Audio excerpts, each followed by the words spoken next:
Quand le sage montre l'étoile, l'idiot regarde le doigt. C'est l'histoire d'un jeune prince, un prince qui s'appelait... J'ai oublié son nom. Tous les princes ont le même nom que leur père et tous les rois ont le même nom, que ce soit Charles, Louis, Guillaume, Henri. Appelez-le comme vous voulez, ce prince n'a absolument aucune incidence sur l'histoire. Tout ce qu'il faut savoir, c'est que ce prince s'était justement rendu compte que tous les rois avaient le même nom. Et quand il a étudié dans les grands livres poussiéreux les noms de ses ancêtres, il s'en rappelait d'aucun. Et qui avait agrandi les frontières du royaume? Qui avait amélioré le sort de la populace? Qui avait réfréné la grande rébellion? Ils s'en souvenaient plus. Ils avaient tous le même nom suivi d'un matricule.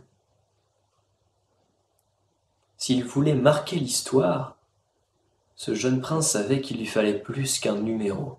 Il lui fallait un titre. Certains rois en s'en souvenaient parce qu'on les appelait le conquérant, le philosophe, le gros, le fol.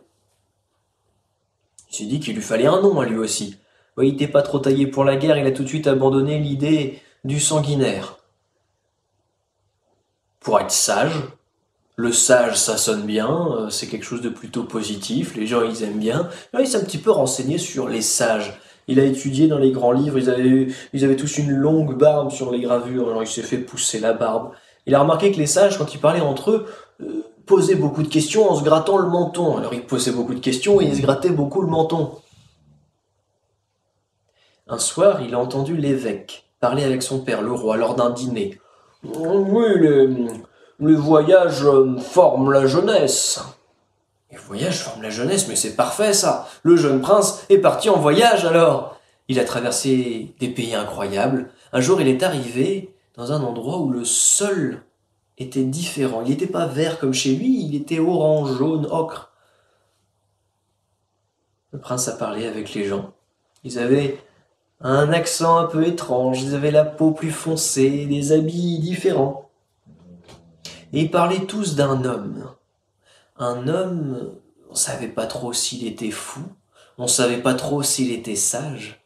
Tout ce qu'on savait, c'est qu'il vivait sur une colline tout seul là-bas et qu'il s'appelait Nasreddin. Un fou ou un sage? Le prince a décidé d'en avoir le cœur net. Il est allé en haut de la colline, il a frappé à la petite cabane. Et l'homme lui a ouvert. C'était un vieil homme, avec une longue barbe grise. Sûrement un sage. Bonjour, tu es bien Nasreddin? Est-ce que je pourrais vivre chez toi quelque temps? J'aimerais en apprendre davantage sur la sagesse.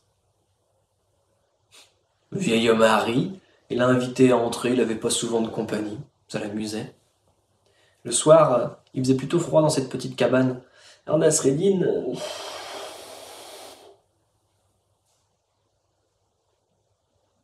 Nasreddin, pourquoi souffles-tu ainsi dans tes mains? Je souffle pour la réchauffer. Ah. Plus tard, Nasreddin a apporté le dîner. Un bol de soupe à chacun. Nasreddin a pris son bol et...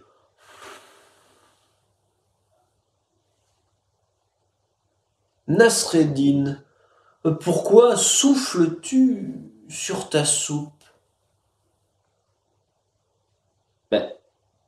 Pour la refroidir. Ah. Une minute. Cet homme soufflait à la fois pour réchauffer et à la fois pour refroidir. Ça n'avait aucun sens. Il avait perdu son temps, jeune prince. Il n'était pas en face d'un sage, il était en face d'un fou. Il est rentré chez lui. Quelques années plus tard, il a réussi son pari, le jeune prince. On a retenu son nom, il est entré dans l'histoire, puisqu'on ne retenait pas son chiffre mais son titre. On ne l'appelait pas le sage, non. On l'appelait l'idiot. Car quand le sage montre l'étoile, l'idiot regarde le doigt.